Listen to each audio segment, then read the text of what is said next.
France Info. Cela fait des mois que la France et que d'autres pays européens subissent des tensions sur les stocks de plusieurs médicaments, des tensions voire des pénuries. Aujourd'hui, le ministre de la Santé, François Braun, en appelle à une réponse européenne. On va voir quelle peut être cette réponse dans un instant avec l'Observatoire de la transparence dans les politiques du médicament. Mais d'abord, pour comprendre justement la gravité de la situation et sachant que des pédiatres de différents pays européens, dont la France, ont alerté cette semaine sur la pénurie de médicaments pour enfants, je vous propose d'écouter le témoignage de Julia Foyce, journaliste, productrice à France Inter, mère notamment d'un enfant de 6 ans qui fait des crises d'épilepsie et qui ne peut éviter les crises qu'avec un médicament, le Sabril, produit par Sanofi, en rupture de stock aujourd'hui. Le pharmacien a eu beau appeler tous ses collègues du quartier, mon compagnon a eu beau faire des pharmacies de 3 arrondissements, il n'y a rien. Il n'y a pas comme ça, on a un claquement de doigts, une autre molécule qui irait, parce qu'encore faut-il qu'elle puisse interagir avec les autres médicaments correctement. Et par ailleurs, on ne peut pas arrêter brutalement le Sabril. Encore une fois, il faut sevrer progressivement et introduire progressivement l'autre molécule. Bonsoir Pauline Landex. Bonsoir. Merci d'être avec nous, cofondatrice de l'Observatoire de la transparence dans les politiques du médicament. Ce qu'on vient d'entendre, Pauline Landex, c'est à l'image des difficultés que rencontrent beaucoup de parents aujourd'hui.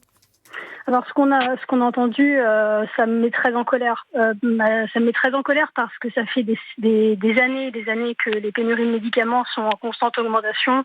On sait, c'est documenté, c'est lisible sur le site de l'ANSM, toutes les classes thérapeutiques sont concernées. Donc aujourd'hui, il y a des médicaments pédiatriques comme le Sabril, mais le mois dernier c'était le misoprostol et ça continue, et les antibiotiques il y a 3 mois. Donc c'est un problème systémique, c'est un problème qui concerne toutes les classes thérapeutiques et c'est un problème qui ne sera résolu que si l'exécutif prend enfin des décisions importantes. Mais par exemple, pour être très concret, la pénurie de ce médicament-ci, le Sabril, produit par Sanofi, on l'a dit, elle est due à quoi ?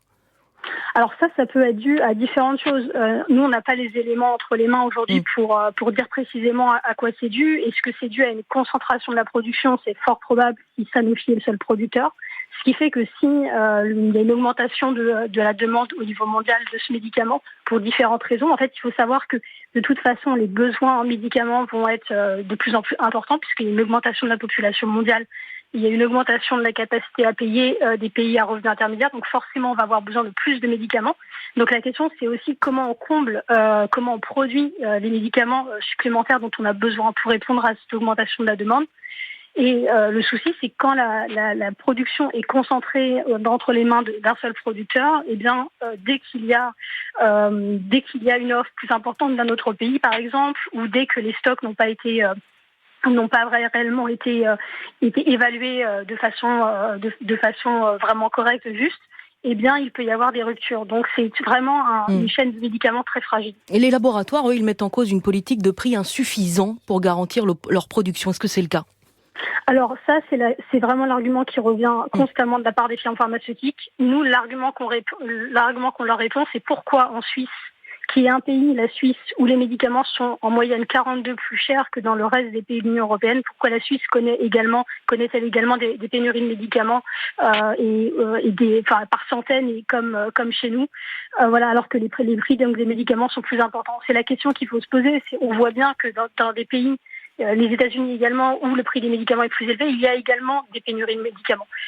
Donc ça pose question. Et le problème, si on augmente de façon sans éléments rationnels, sans éléments pour évaluer les coûts réels de production, si on augmente le prix des médicaments comme le demandent les industriels, le problème c'est que ça va créer une inflation au niveau international et ça va faire que des pays à bas et moyens revenus ne vont plus pouvoir soigner leur population. Donc nous alertons là-dessus. Sans vision, sans plan de production, notamment public au niveau français, au niveau européen, eh bien, c'est des personnes, dans tous les cas, qui vont être privées de médicaments vitaux, comme Julia Foyce, par exemple, pour son enfant. Donc, c'est des situations dramatiques comme ça, et nous alertons là-dessus parce que c'est absolument inacceptable qu'un pays comme la France ne soit pas en mesure de garantir l'accès au droit fondamental à la santé. Dans ces conditions, est-ce que vous dites, comme le ministre de la Santé François Braun, qu'il faut une solidarité européenne, c'est-à-dire si un pays manque de médicaments, il peut demander à un autre de lui en fournir ? Alors, le ministre de la Santé, nous, vraiment, on ne comprend pas du tout ses prises de position. Déjà, c'est un ministre de la Santé absolument fantomatique. On l'a alerté sur les pénuries de pilules abortives, on n'a eu absolument aucune réponse.